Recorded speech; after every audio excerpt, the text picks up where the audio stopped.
দান করে খোটা দিও না, পাপের খাতা ভারী করো না।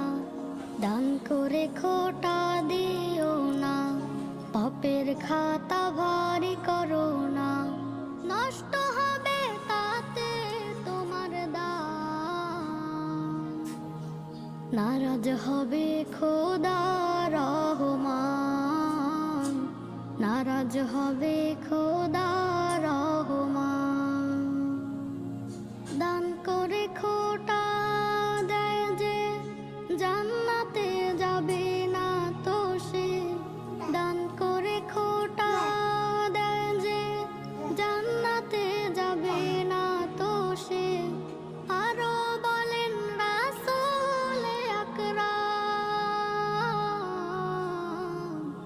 বিচার দিনে তাদের